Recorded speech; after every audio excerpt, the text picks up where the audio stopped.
Welcome to Zombie Strains, the podcast where we watch every zombie movie ever produced. Yes, all of them. How many is that? The current total is more than 600, and we will try to watch them in order of release date, with a few flash forwards for fun. We look forward to watching zombie cinema evolve and become what it is today. I'm John, and I'm joined by my co-host Andy and our producer Brad. Join us for this journey to see which of us makes it to the end alive. Hello, Andy. Hello, Brad. How are we doing today? Hello, John. Hi, Doing John. well. Hello, listeners. I would like to make a clever quip about this movie, but it sort of exhausted me, and I I don't have the energy for it. Was its 1 hour runtime too much for you, John? It was overwhelming. And the movie, by the way, is Bowery at Midnight from 1942, starring Bela Lugosi and our new favorite actor, Jeff Archer, who is featured in our brilliant last episode, King of the Zombies. I will say he does do a little bit of acting in this movie, so that was sort of the highlight for me. Because this movie had acting in it. Yeah, it had some acting in it. Any trigger warnings on this one, Andy? You know, there's not too much to report this time, John. This movie features, your usual shenanigans. You get some murders, you get a guy falling off a roof, another excitement, but none of it is graphic, and there's nothing too disturbing, I think. And this movie avoids the pitfall that most, maybe all of our previous watches have done of being filled with racist content by just not having anyone who isn't white in the film. So take that for what it is, I guess. I will say, though, I think despite our lack of trigger warnings, I think it was kind of lowbrow and salacious at the time. We're going to get into some gnarly zombie movies eventually, and I just wonder what somebody from 1942 thinks of Dawn of the Dead from 1978. You know what I mean? Like, yeah. But anyway, there's nothing here. There's shootings. It's everything you could see on TV. It did receive a certificate from the producer's code, so it was acceptable to the censors of the time. All right. Yeah, I have some feelings. I think that producer's code had some influence on some weird things in this movie, but we'll get to those things. I'm eager to hear all of this, John, because I didn't pull anything quite so interesting out of this film. But no, I am looking forward to this one. This was an odd movie viewing experience, so I'm actually really excited to talk about it. Yeah. So, Brad, do you want to give us the rundown on when this film came out and what else was going on in the Hollywood world? Bowery at Midnight was released on October 30th, 1942. The big movies of this year were Bambi, Mrs. Miniver, and Yankee Doodle Dandy. It's the second film we have watched released by Monogram Pictures, and we should take a moment to note that Monogram was a prolific producer of low-budget films. They did King of the Zombies, which was our last film. And they were part of a section of Hollywood called Poverty Row, and that was a term used to describe small independent studios making low-budget films. Interesting. Republic Pictures is another Poverty Row studio you may have heard of. I don't want to interrupt you too much, but Jeff Archer, my new favorite actor, is in this movie. He was in King of the Zombies. I assume he was like in contract with Monogram and just made all their movies. He was like the leading man type they had. Yeah. This falls under the category of questions you asked me that I didn't anticipate researching. Sorry. I was just more musing than anything else. So Bowery at Midnight was directed by Wallace Fox and written by Gerald Schnitzer. Fox directed mostly low-budget films, including 9 East Side Kid films for Monogram. And the East Side Kids, if you haven't heard of them, were comedy films, and they later became the Bowery Boys, which were my dad's favorite films growing up. And that was initially a Monogram product. Interesting. The cast includes 2 actors from previous zombie films. As you mentioned, Bela Lugosi returns to our podcast. He was in White Zombie from our 3rd episode. And John Archer, who was the hero in King of Zombies in our last episode, is also in this film as the hero. All right. The rest of the cast is an experienced cast, though without any big names. But Wanda McKay, who plays Judy, starred in many Monogram films, but she was also married to Hoagie Carmichael. Now, let's assume our audience doesn't know who Hoagie Carmichael is. Let's assume your co-host doesn't know who that is. John, would you care to fill us in? Oh, I was trying to hide the fact that I didn't know who Hoagie Carmichael was, and I'd only remembered the name. It's all a sham, folks. Yeah. Carmichael was a very successful Tin Pan Alley songwriter. He had over 50 hits, but his most famous song is George on My Mind, which Ray Charles released in 1960. Oh, wow. Huh. Now, did you notice in the credits that Glenn was the sound I engineer? did. It's Glenn with one N and Glenn with two N's. It's the sound engineer. Does that mean something? Well, you've seen that name a lot. Yeah. Because Glenn Sound was a company formed in 1937, and they did sound recording or post-production for many TV shows and movies. In fact, all the Star Trek original episodes, the original series, were Glenn Sound. I Love Lucy was Glenn Sound. The Brady Bunch. Wow. So that's not a name. It's the name of a business. Well, Glenn was one of the co-founders. Okay. So it is his name. But I guess growing up, I saw the name in the credits all the time, and it was as a company. So I didn't really realize it was a real person. That it was the busiest man in Hollywood was Glenn, but it turns out he had people who work for him. He died pretty young, I think in the 50s, so he wasn't around for all the stuff that we watched. But the company was later absorbed by other companies, but they did do 4 of the 6 original cast Star Trek movies. That's cool. So, quick question, guys. I don't know a whole lot about Bela Lugosi's career, but in this movie, part of Bela Lugosi's role is playing a kindly, gentle, quiet, and even somewhat charismatic person, very far removed from the, pretty much just Satan roles that he's been playing in some other movies we've seen him. No weird eyebrows, no forked beard. I'm just curious, do you guys know if Bela Lugosi ever made any sort of stabs at non-horror roles? I don't know. I know that in the 30s, he wrote letters trying to get out of these roles, saying he can do more. And the agents and the studios kind of felt, no, this is who you are. He was in a movie with Greta Garbo in 1939 called Ninotchka. He wasn't a lead role, and he played a stern commissar. I'm reading from Wikipedia. And he had a couple other small parts in major films, but he was mostly relegated to these B movies where he played who we come to know. Yeah. And where was he in his career trajectory when this film came out? So this movie is 42, and his last film was Plan 9 from Outer Space in 57. Which is on our list. So he did about a movie a year on average between 42 and 1957 with Plan 9 from Outer Space. Yeah. Okay, so he's got a good ways to go then. Yeah, but he might have peaked, is my suspicion. We might be seeing... That's what I was kind of wondering. If we're seeing him, Lugosi. Is he starting to slide down the far side? In the public consciousness, he kind of peaked with his first role as Dracula, right? Like, that's what he will be remembered for. So, and when he did movies with Boris Karloff got top billing over Bela Lugosi. Right. That's a bummer. All right, thanks for that context, guys. Hey, John, do you want to fill us in on what was happening historically at the time this film came out? Yeah, so one of the questions I had about all of these movies is, if we talk about a modern film, it's often, you know more about this than I do, Brad, but the release date and the production dates are very different. Sometimes they're separated by 2 years, sometimes a year and a half. I looked this up on this movie because I was curious about this very question. This movie came out in October of 1942, and production started, according to Wikipedia, which may not be correct, in 1942, August 3rd. So that is a production time of 2 months for a movie. But here's why I think that's important, is that you could take a movie from 2020 and say, well, what was happening in 2018? The world is moving so fast. Yeah. Maybe it's different. But in 1942, we're talking 2 months. This really is a movie that's not a thing here, right? Like, the production of the movie accurately is very close to the release of the movie, if that makes any sense. Yep. Yeah. Very interesting. Well, I think this is an example of it being a low-budget film. Yes. This company was known for shooting in like a week or 2 weeks. If you look at the sets, there's no ceilings. Right. It's just high walls that disappear off the top of the frame. Yeah. They probably did 1 or 2 takes and moved on. Yeah. That's why it was done so quickly and so cheaply. Okay. That makes sense. So obviously the big thing is we're at war with both Germany and Japan, and I guess technically Italy. And we have a lot of fear of immigrants at this time, right? If you were from Italy, Germany, or Japan, you had to register yourself. We don't need to revisit that here, but there were concentration camps for Japanese people. So people like Bela with an accent were maybe a little bit suspect. The draft age was lowered to 18, so now we've got a lot of young men going to war.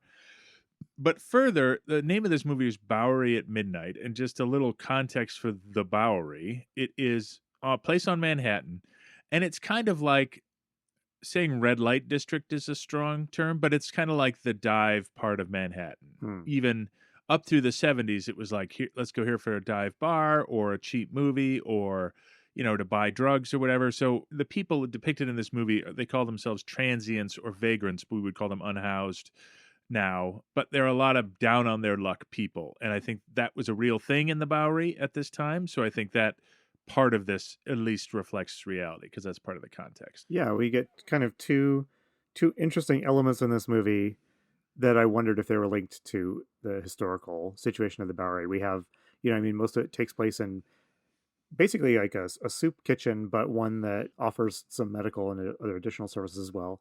I'm curious how common a site that sort of organization would be. One of the transients in the beginning makes the comment, hey, let's go to this place that's much better than all the other places because they are not trying to shove a Bible in my hand. So I feel like that is a pretty... Now the next thing I want to look up is when did the Salvation and where did the Salvation Army start? Because I feel like the Friendly Mission has a Salvation Army vibe. Yeah. My other question was just that because this movie really centers around the activities of a criminal theft gang. I'm just curious if there was anything exciting happening in the news about gangs or theft rings. If there's not a ton, I'm sort of speculating here, but let me say, if there's not a ton of real mob stuff still going on, I feel like America's cultural memory would remember that there was, right? Because we're not that far from Bonnie and Clyde and Pretty Boy Floyd and all that stuff where gangsters were almost kind of celebrities. So I think fear of organized crime is still a huge fear in the United States. Okay. In a way that it isn't for us in modern day.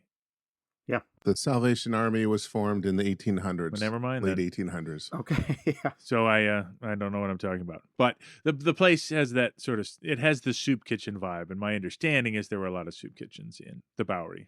Why don't we start, John, as we often do, by taking a look again at the movie poster? John, could you just describe the poster for our listeners? I have a question about the poster. It almost looks colorized. So what it is, it says Bowery at midnight, and it's got Bela Lugosi's sinister face at the top. We've got our heroine, who we didn't know at the time, Judy, and then all the other sort of, there are many other minor characters appearing here, but they're all colorized in sort of different colors. And the Bowery at midnight lettering is, there's a purple person and a green person, and the Bowery at midnight is like that sort of horror movie script, right? It's like jagged letters that look like were brush painted or something. Yeah. And then it just says Bela Lugosi really large, and then with John Archer. It's interesting, these posters that have lots of pictures of the characters from the film. In this case, it looks like a selection of like clip art, or they just pasted a bunch of pictures. Like they're like, if you think of like the poster for Star Wars, it shows the ensemble, the cast of characters all in one kind of coherent painting. Yeah, it's cohesive. This is like, cut and paste, which it probably literally was, right? It's probably like literal, like colorized photos that were cut out and slapped together. My final thought is there is a man with a cigarette pulling a gun out. So clearly this is about crimes, is the only thing I'll say that we learned from the poster. I don't get a zombie vibe from this poster, do you? No. Yeah. No, I barely got a zombie vibe from the movie. So yeah, we'll get into that's that. a great place to start. Yes. Okay, so Bowery at midnight opens. As the credits roll, we are getting some footage of an urban scene that it's the Bowery, so this is supposed to be New York, although I didn't really see much effort here to get in any iconic New York locations. Did I miss anything? No, it's just like an urban street. Yeah, which is surprising because, surely stock footage would have been easy to come across, right? I think that they had to put Bowery and Midnight in the title because it's not generic street USA. And the thing that I actually noticed here was what we didn't get at the beginning of this. And this movie does not feature any drums or jungles. No. So that has been the drums in particular has been the audio cue through an awful lot of these movies to signify strange, scary, not from the US. But we don't get that at all here. So one thing, and I think it speaks to the low budget nature of this movie, is we went to Bob Hope's Ghost Breakers, which seemed like a pretty decent production value. And King of the Zombies was not a great movie, but the production values were a little higher than this one. This one feels like we've gone back to the beginning, late 30s, early 30s, from a production value standpoint. Yeah, absolutely.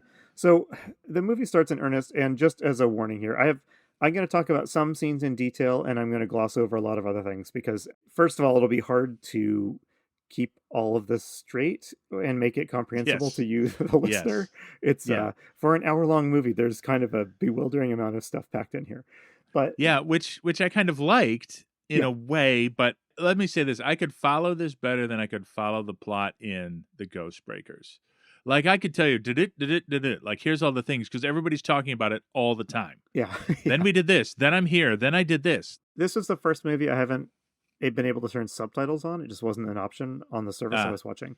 And so I Okay. had a hard time with the audio on this. It just has that sort of murky, old audio vibe to it. So, and that kept me from catching character names. Yeah, it took a little while too, but they are there. Yes. So the movie opens in earnest with a scene at a jail. You see a bunch of prisoners are being shuffled into their cells, presumably after a day of whatever it is that prisoners did in the 1940s.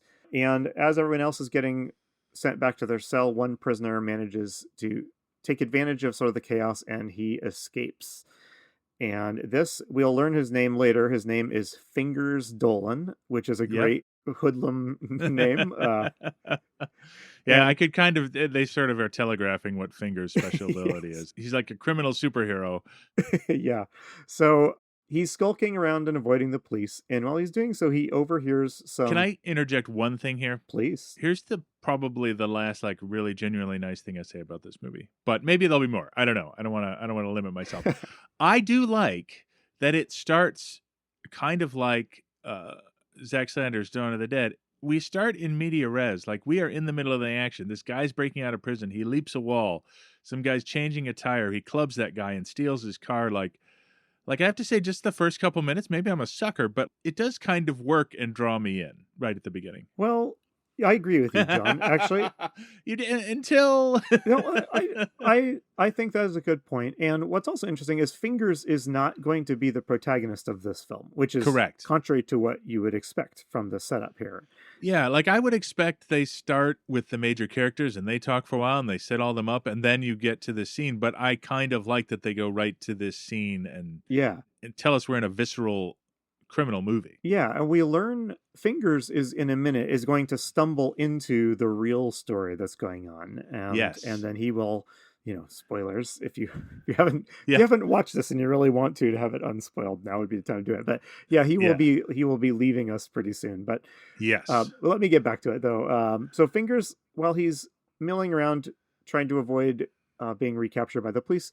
So he overhears some transients talking about the best place in town where you can go to get some food with no questions asked, which seems pretty important to an escaped criminal like Fingers. So he makes his way to the Friendly Mission is what it's called.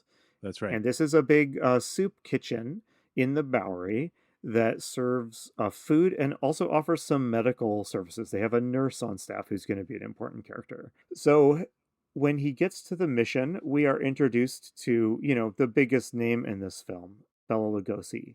And I didn't recognize him at first. I know. Tell us about Bela Lugosi as we first kind of meet him in this movie. He has his hair slicked back. He is not wearing any sort of weird prosthetics. There's no forked beard. There's no gigantic eyebrows. And he's standing behind a table next to a pot of soup, and he is serving people and welcoming him to this kitchen. And I had this moment where, like, this is a kind of convincing, sort of warm, friendly. I mean, it's 1942. He's not winning an Oscar here, but he was plausible as a friendly, warm person. Yes. For the first time ever in a movie that I've seen him in. Yeah, I agree. That was my impression as well. And at this point in the movie, we know him as Mr. Wagner, the owner of the Friendly Mission. We're going to learn a little bit later that there's more to his identity here than we know yet. I'd just like to interject here that my favorite pulpy fantasy author is a man named Carl Edward Wagner, who spells it the same way, so I couldn't stop thinking about that the entire time. It's Carl with a K and Wagner. Yeah. Okay. So yeah, Wagner is this kind gentleman who owns the mission. And he invites Fingers into the back room for a cigar. And then this is the first time that we learn that there's something a little bit more going on here at the Friendly Mission than we are led to believe. Because he reveals that he knows who Fingers is, and meaning he knows that Fingers is a criminal and presumably that he's escaped. And so we already know there's more to Wagner here than we know. Let's hear him assuring a very nervous Fingers. Real Havana. I hope you enjoy it. Fingers? Fingers? I'm sorry, mister. You must think I'm somebody else. Oh, no, I don't. I have known you and your work for a long time. I tell you, you've got me pegged wrong. You got your wires crossed. I don't think so. Don't worry. I'm your friend. All right, so that's pretty suspicious right there. And shortly after that, Wagner invites Fingers into, he has a back room office, and then there's like at least 2 other layers below this one that he invites you in, depending on how deeply you're getting drawn into his secret world, I guess, is how far into the lair you get invited. Yeah, you get to the secret back room, and then from the secret back room, you can go into the secret cellar. And my favorite part about the secret cellar is the secret cellar door is half hidden by a giant map of Australia. Yes. There's a lot of great details like that. Please, I'm like, is that important to the plot that it's a giant? It's not no other and nothing. It's just a map of Australia. Yeah.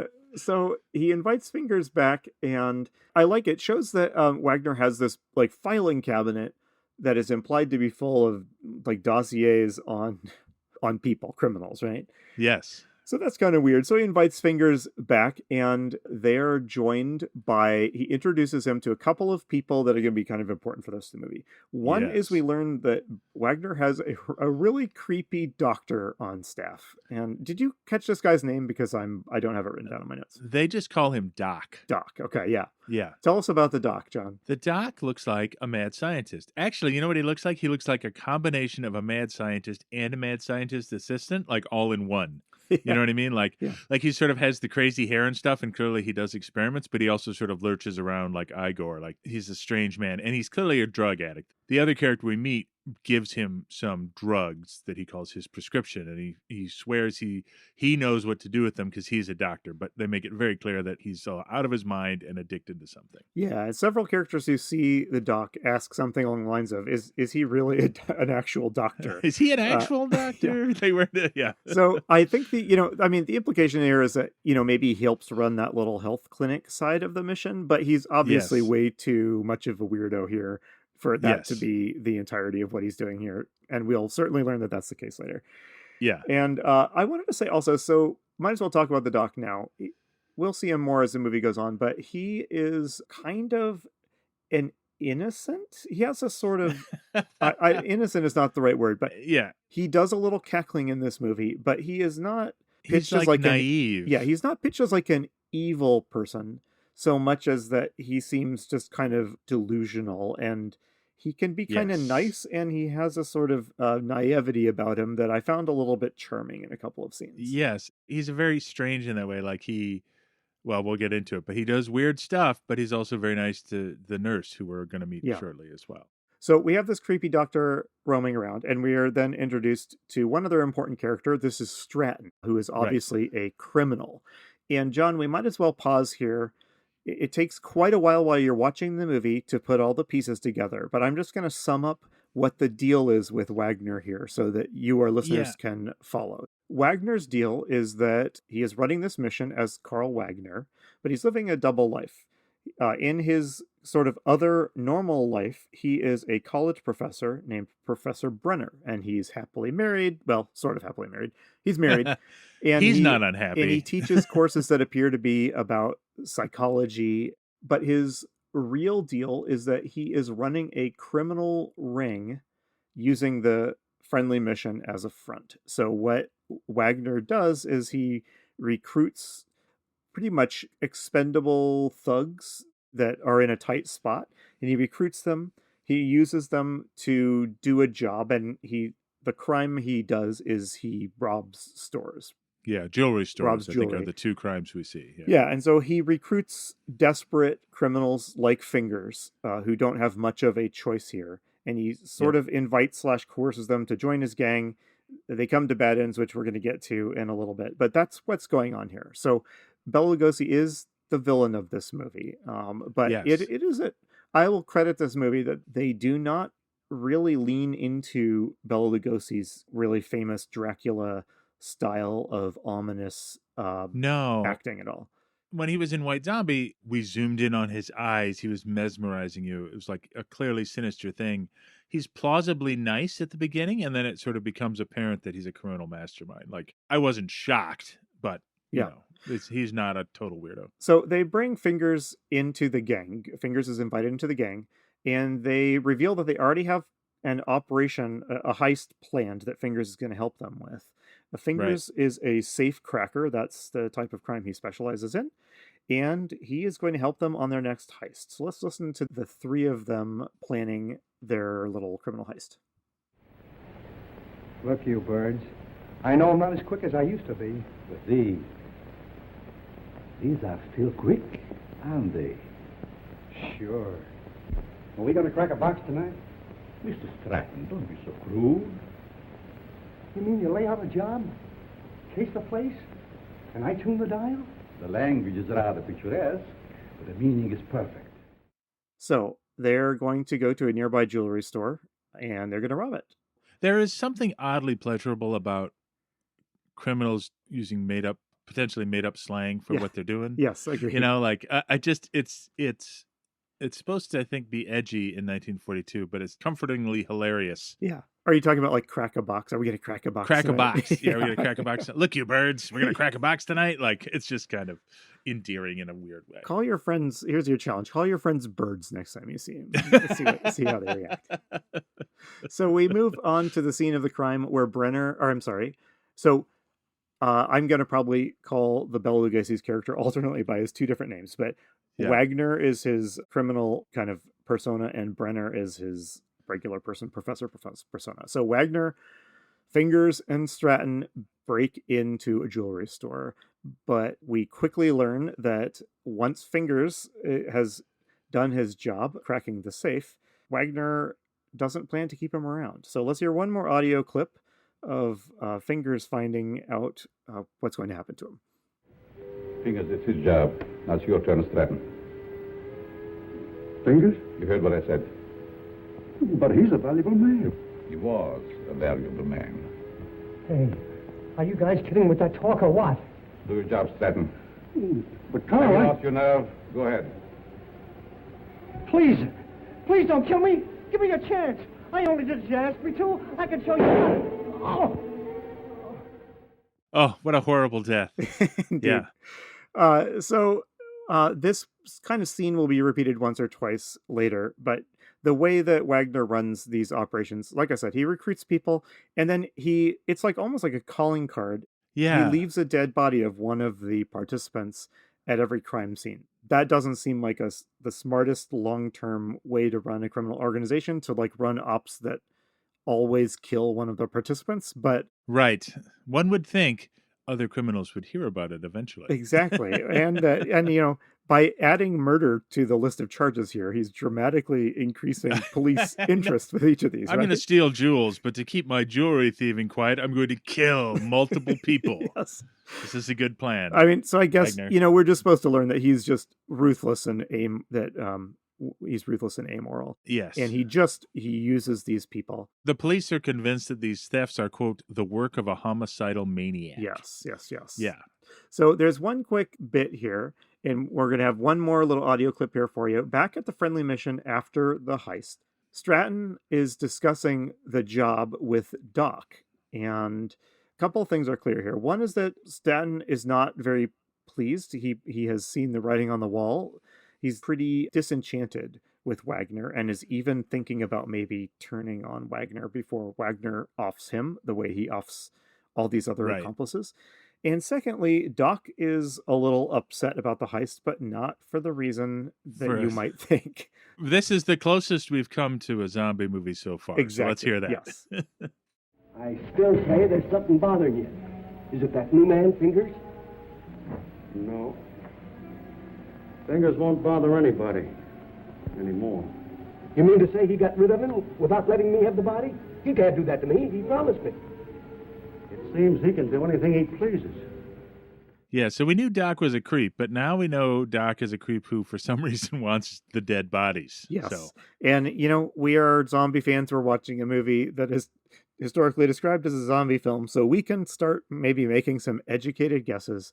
But the movie strings us along here for quite a while before revealing what's up. What's weird about this movie is that it's a plot-driven police procedural in a way. Yes. Right? Like it's cops chasing criminals, and the criminal keeps doing more outlandish crimes, and the cops are trying to catch the criminal. And that is all this movie could have been. And there are zombies. We'll get to those. But again, they could have not had the zombies, and it just would have been a crime movie. Yeah, exactly. A gangster movie. The zombies in this movie are a side plot that I'm not even sure that like most of the characters realize is happening. It's 98% just a crime movie. But the zombie stuff is kind of cool and interesting. So we get a couple stuff I want to skim past here. We see this is where we are learning about Wagner's double life and that he's a college professor on the side.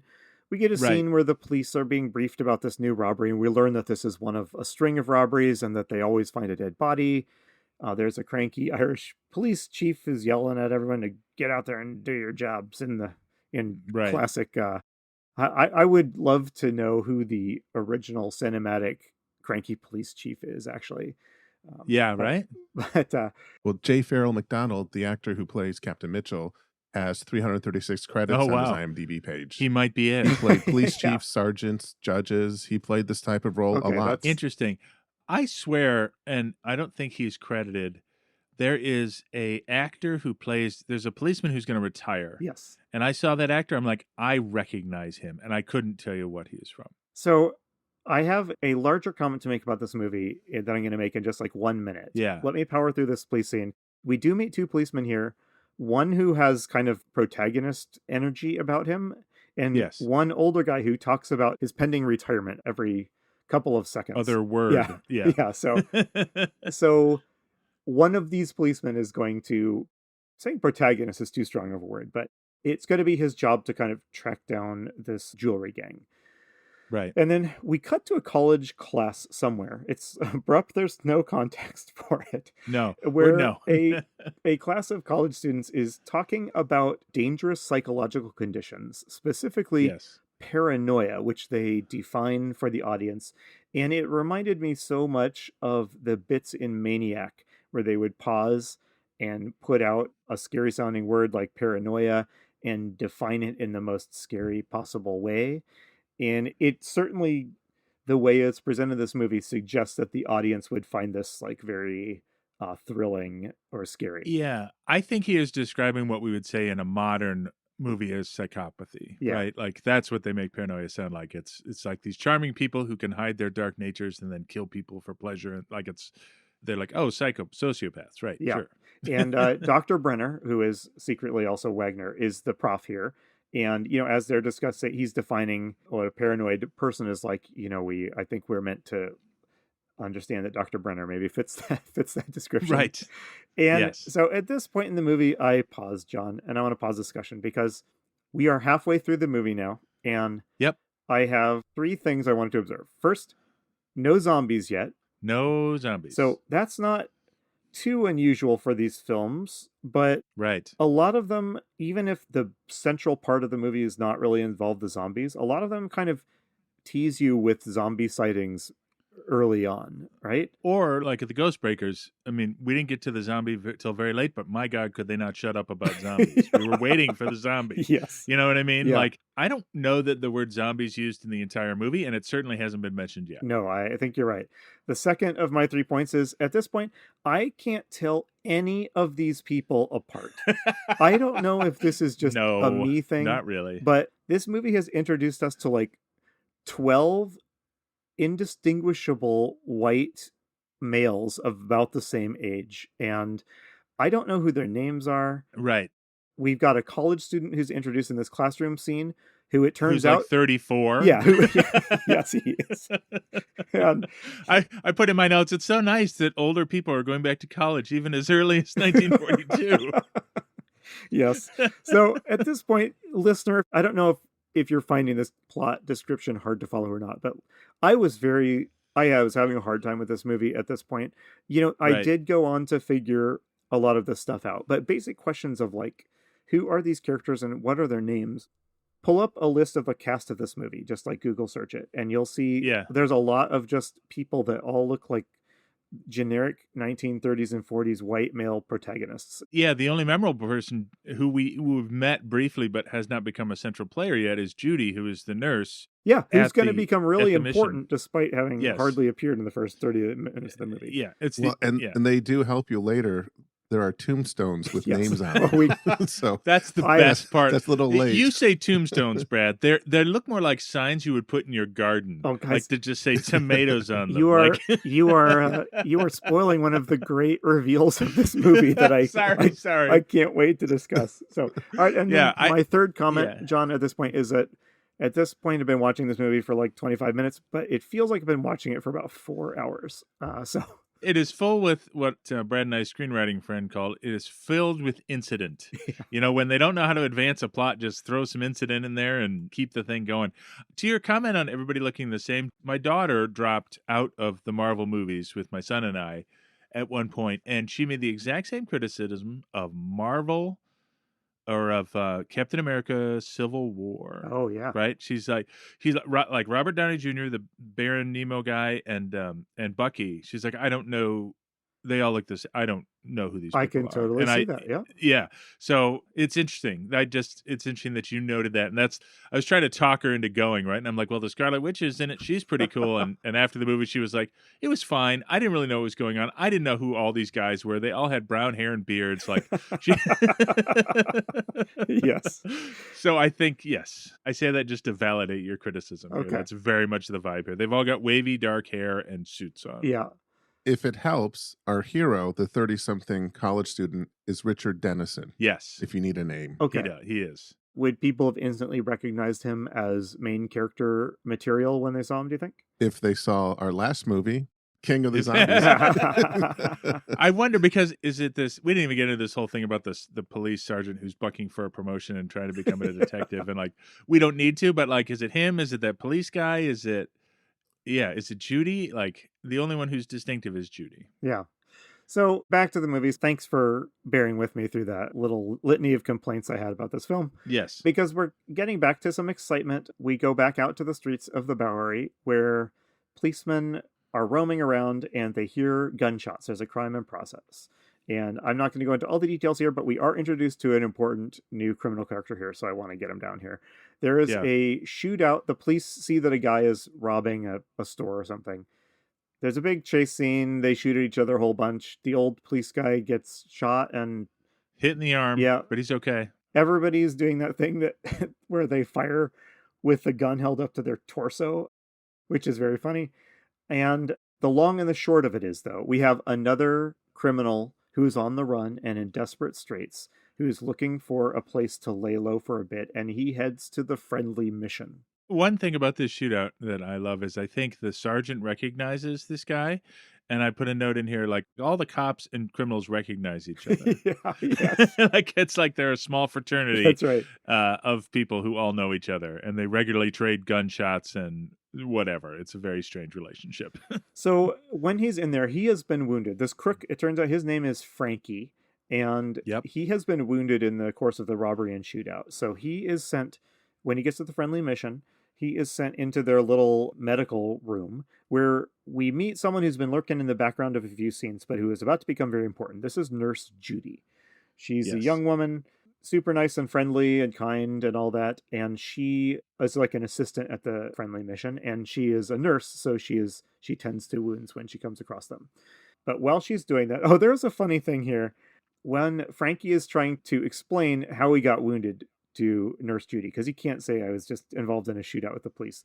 So he says, a guy sliced me with a knife.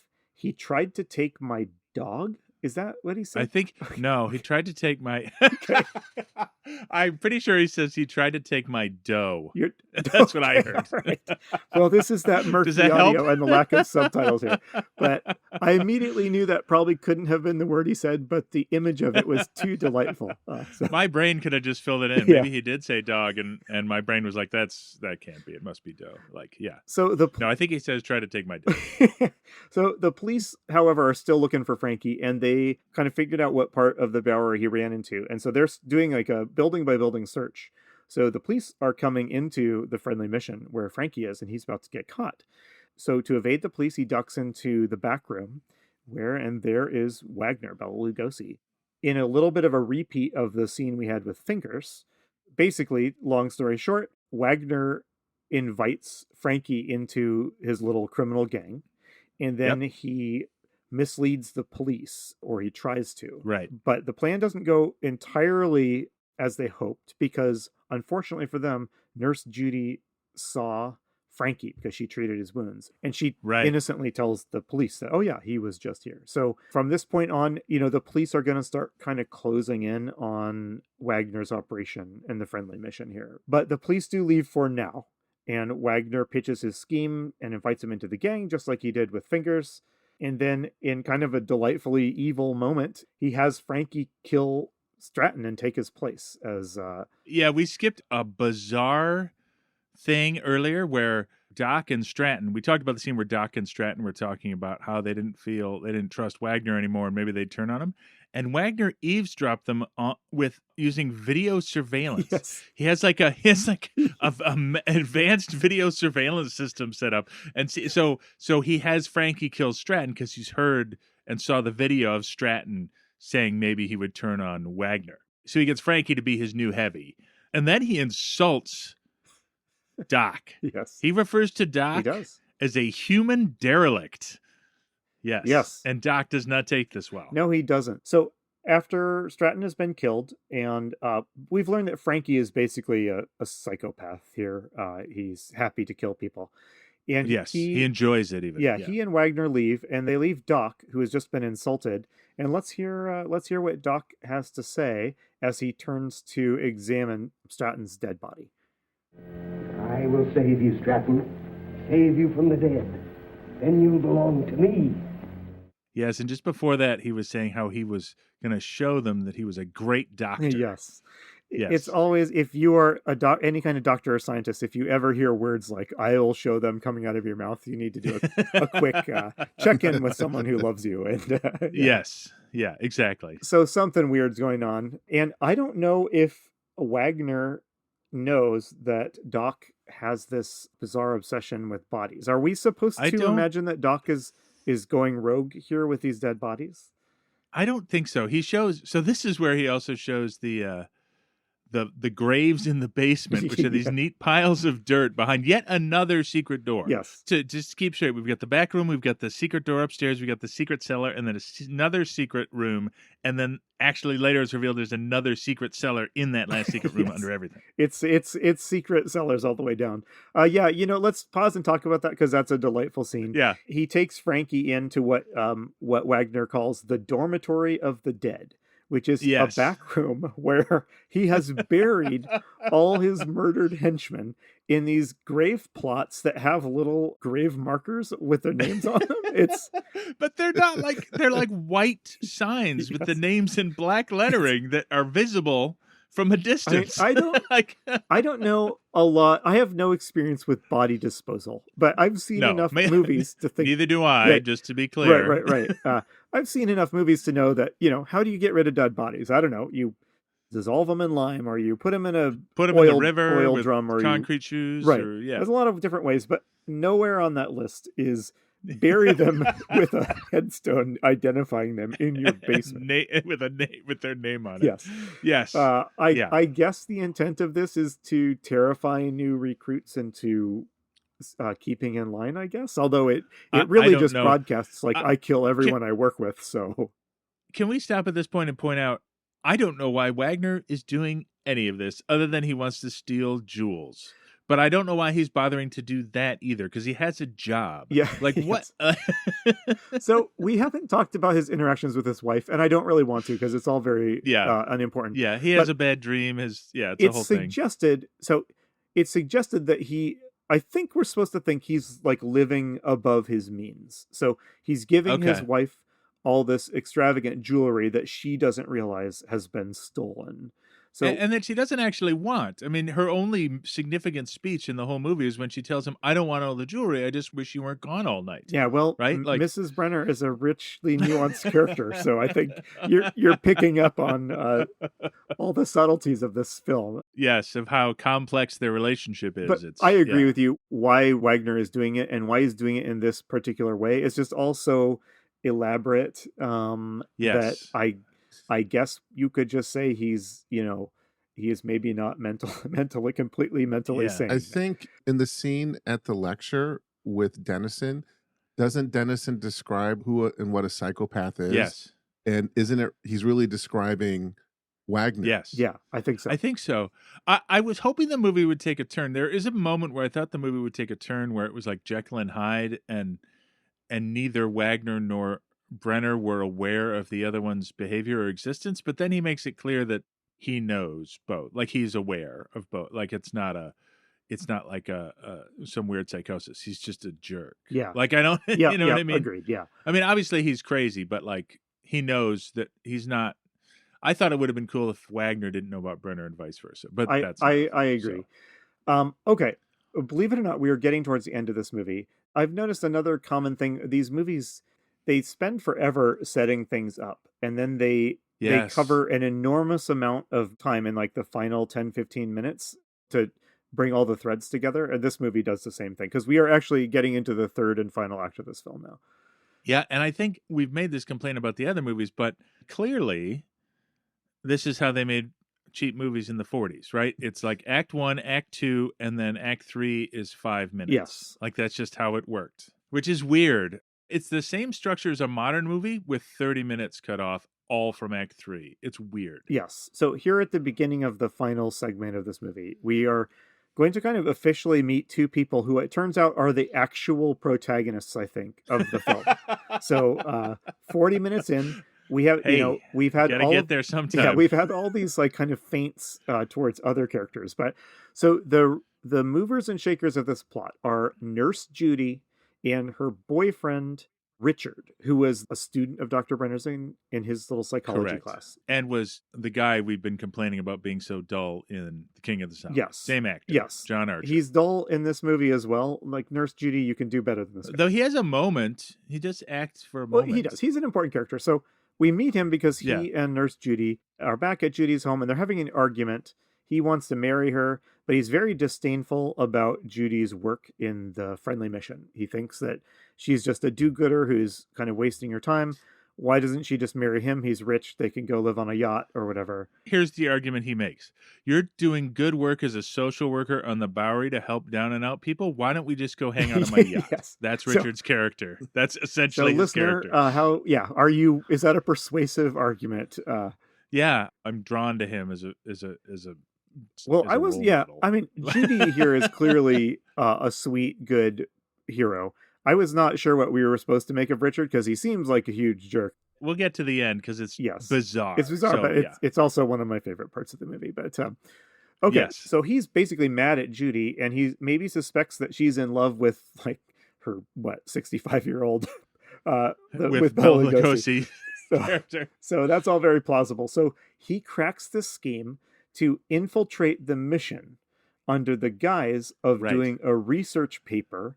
Well, he first proposes about what do people think about right before they die. He seems to be stuck on this question, which is going to become very deliciously ironic in about 5 minutes. Yes. He wants to know what goes through people's minds right before they die. But then he says, no, I want to understand transients and unhoused people. So he decides to basically dress up as a transient and infiltrate the mission and I guess interview the people there. And also it's implied he really wants to find out if Judy's in love with Wagner or not. And he's pitching all this to Brenner, a.k.a. Wagner. Yes. Unbeknownst, Richard does not know that they're the same Yes. person. Just that if that was confusing to hear, it was also confusing in the movie. So It's really confusing. I'm sorry I brought it up. Andy, Richard goes to the mission where Yes. Judy works. By the way, policeman Pete has gotten a promotion to detective now. That's not Yes. important in any way, but I have it in my notes. So. In any Yes. way. So Wagner, Frankie, and another criminal who I don't even think gets a name because he's about to get offed, are out robbing Yes. another store. This is sort of the most salacious part of the movie. May I describe how they pull off this Please particular do, crime? yes. So Frankie, they have him pretend to be blind and beg outside of a jewelry store in the Bowery. And there's all these people out shopping. So to distract everybody so that Frankie can rob the store, he throws Bela Lugosi throws the other man off the roof. And as he's dying on the ground and everybody's gawking, Frankie breaks into the jewelry store and robs it. That's probably the most salacious part of this movie. Like, I could see somebody in 1942 going, oh my God, that's horrible. Yes. Why would they ever put that in a Yes. movie? But to our modern eyes, it's just like, suddenly the guy's like, "Wah!" and he's flying off the roof. And you're like, what is Yes. happening? Yeah, the point of all that is to show you a couple things. First, Wagner and Frankie are, sociopathic. And Correct. the police are getting extremely desperate to find who is committing this string of bank robberies / murders. While that's going on, back to Richard, who has disguised himself as a transient, and he has gone into the mission. Yes. And while he's there, he bumps into Wagner, and he recognizes that that is the man he knows as Yes. Professor Brenner. So, realizing that this is a pretty dangerous loose end, Wagner / Brenner invites him back into the secret lair. And he takes him down into a couple levels of secret lair down low. And so, not the final level. We're in the yes, middle but we're level far secret enough layer that there's levels, no way Richard can get out of this alive, basically. Correct. So he takes Richard down and he introduces Richard to Frankie the crook, and he introduces him to Doc. I thought this scene was great. I really enjoyed it. Yes, actually. He introduces Frankie as a psychopath. So he's like, you have questions about psychopaths? Here, talk to him. Ask him some questions. And so Richard asks Frankie, Richard, who is clearly nervous at this point, asks Frankie, do you enjoy killing people? And Frankie's like, yep. If they get in my way. But of course, Richard has been brought down here to be killed, to keep him quiet, because he knows Wagner's secret identity. And there is a great excruciating scene where Wagner says, do you still want to know what goes through people's minds before they die? Well, what are you thinking right now? Yes, it was deliciously awful. And this is where John Archer does some acting, where he's very nervous and upset about this. So I take back, I don't take back everything I said about him last time. But I'll give him points for at least trying. So Frankie shoots Richard. I was a little surprised that Richard didn't, escape somehow. I was too. But he shoots Richard, and then John finally, I don't know, maybe 50 minutes into the movie, we get our first glimpse of zombies. That's right. It's just a glimpse. And we get, there could be more secret levels, but it's another secret cellar. It's the first time we've seen the cellar under the cellar. So Doc is left to dispose of the body, and we see him opening a trap door in the grave room, which is disguised as a pile of dirt on a grave. One of the graves is, but there's stairs. One of the graves underneath. is a fake, and if you push it aside, there's stairs going into our lower level where you see a bunch of people milling around down there, and they are clearly zombies. We only get a fast glimpse, but John, did anything strike you about... I would not say they're clearly zombies. I would say it's a horde of zombies. I guess they're clearly zombies. The thing I want to point out is that he promises them something to eat soon, which is probably the most significant, and we talk about this in depth in the wrap-up, but he clearly says that they're clearly zombies in the basement, and he's clearly offering them humans to eat. And, I mean, just to sum up if it's not been clear, so Doc, either with or without Wagner's knowledge, has been running a zombie shop down here. He's been creating zombies He's been creating zombies and then hiding them in a cellar that I'm not 100% sure. I don't think Wagner knows the Doc has been creating zombies. Do you? No, I don't think so. I don't think Richard, he knows. Wagner knows the Doc has bodies, but he doesn't know what he's doing with them. Yes, that's right. Right. Which I kind of like. Right. So Richard's been shot. It's strongly implied that Richard is going to join them as a zombie, although we don't see that happening. And then we are finally in the very final minutes of the movie. So often in these movies, I get to this point and I'm like, they have like 6 minutes to resolve all of this. Yeah, I'm always like, how are they going to do it? And well, then they do. So long story short, the police become suspicious of Wagner.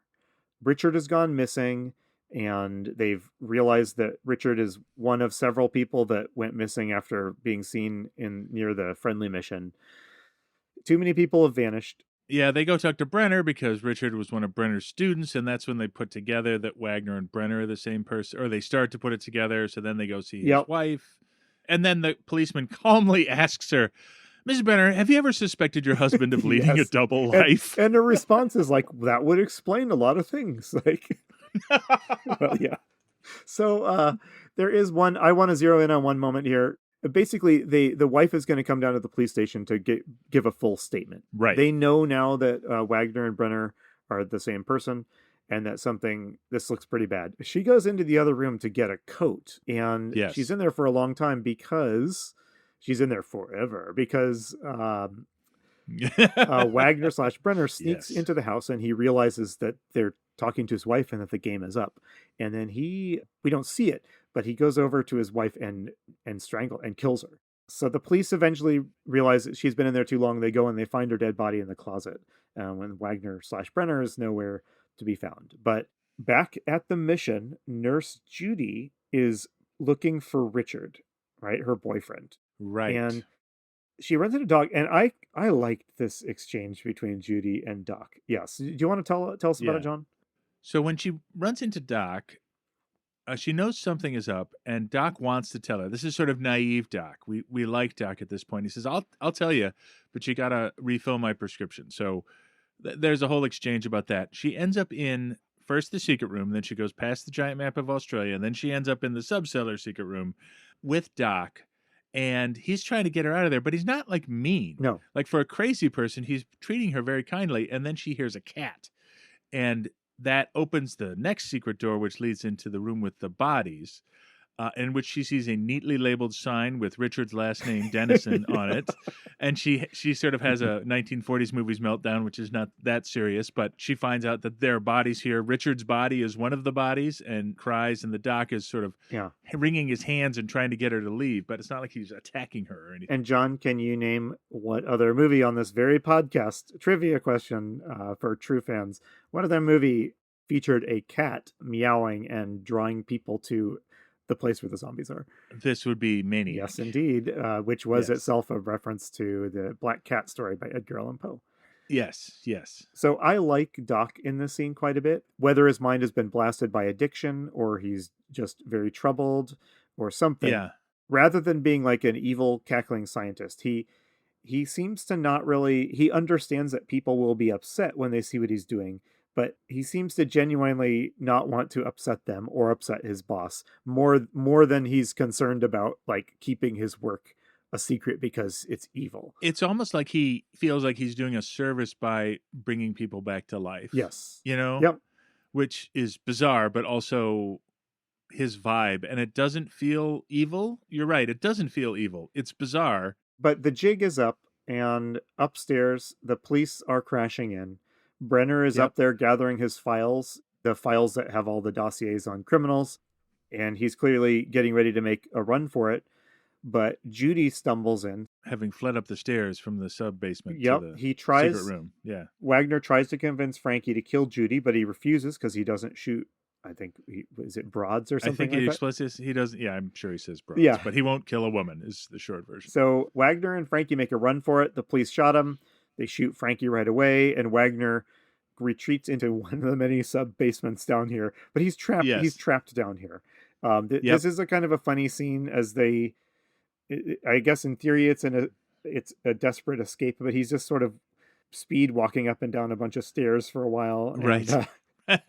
Here in the movie's final moments, though, Wagner/Brenner is trapped in the basement, and the crazy doctor says he has the perfect hiding spot. And John, will you tell us how this movie wraps up? So there's sort of two endings. Yes. So the first ending is Doc opens the hidden door to the second cellar, which is disguised as a grave, and basically shoves Bela Lugosi down the stairs.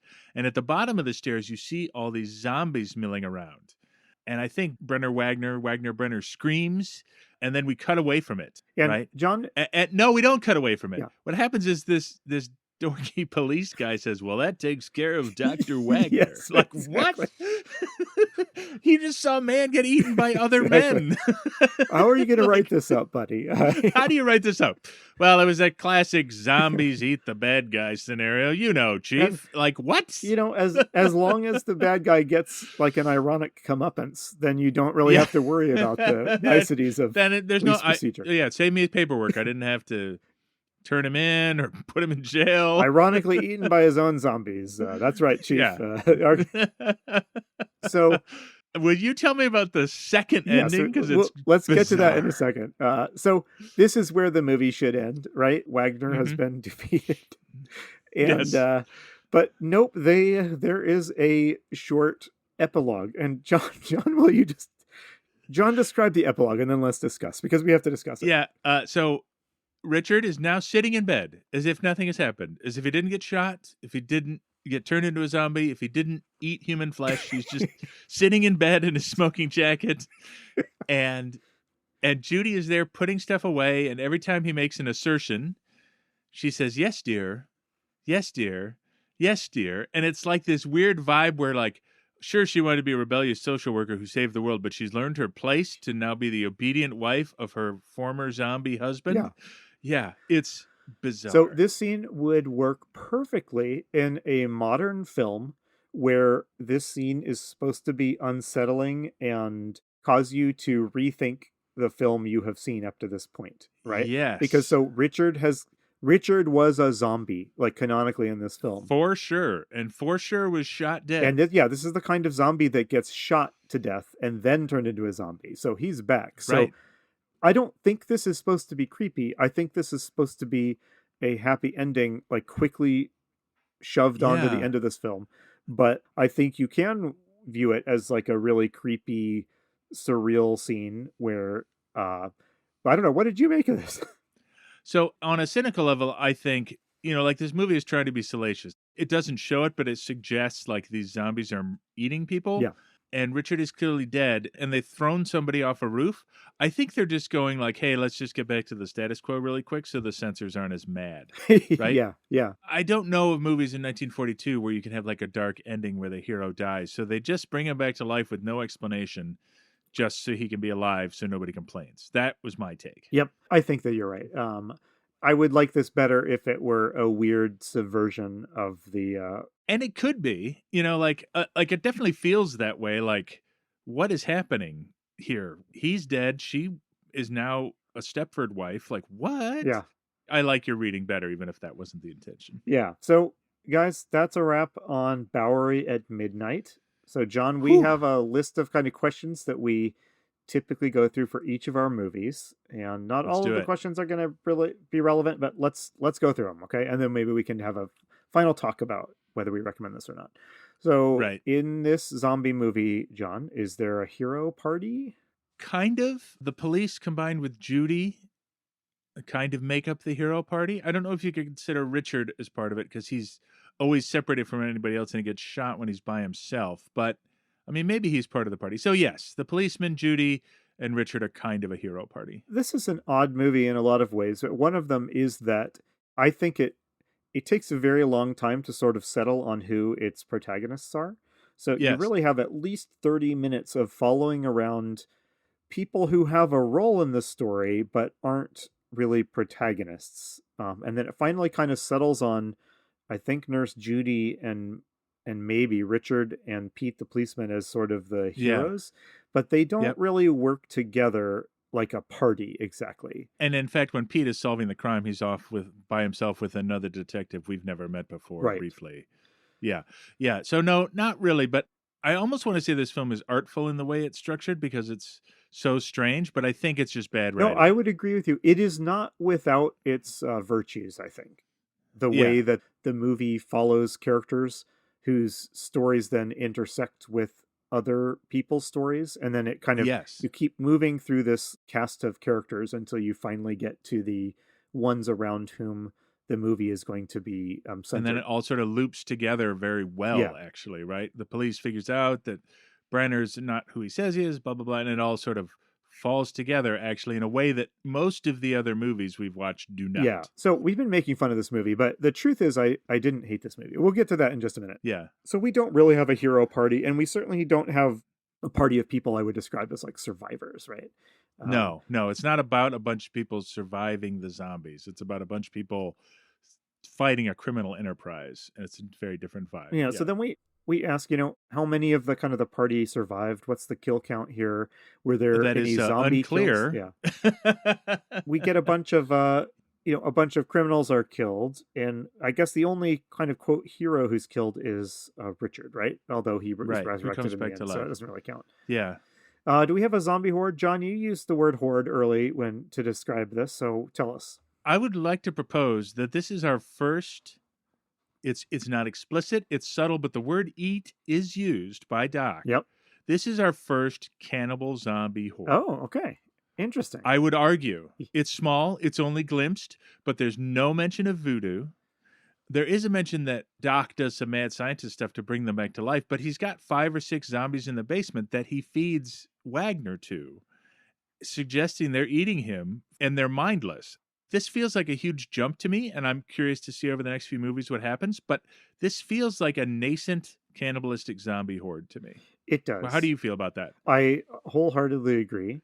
It's also, but doesn't it feel like a jump to you? Like, I think it's really noteworthy that I think first among the films we've watched, this movie doesn't make any mention of voodoo, Haiti, any sort of tribal practices or religions, or any religious or superstitious or mystical or cult stuff at all. These are science zombies, right?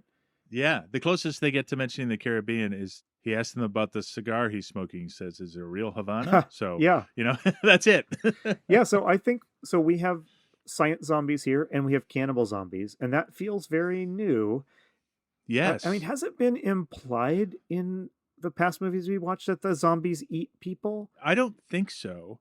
I think the closest movie we've got to this movie is Maniac, where there's science zombies and they're crazed, but it does not say they are not cannibals. Okay, so let's keep this in mind as we go forward. If this is a branch point where we start getting a different take on zombies, or I don't know, for all I know, we might go right back into the voodoo and Haiti inspired zombies in our upcoming movies. But yeah, I'd be curious to see because what could happen, and this is all speculation, but it could be, somebody leaps forward, like people are looking for an idea and they reach back to this obscure Bowery at Midnight movie and be like, what if the zombies are cannibalistic hordes? Like, this could lie dormant or it could build on itself. I don't know, but I feel strongly like this is the first time any of the zombies look like something I recognized from all the movies I watched as a kid. I agree. So I want to hypothesize that we may be looking at the birth of a new zombie strain,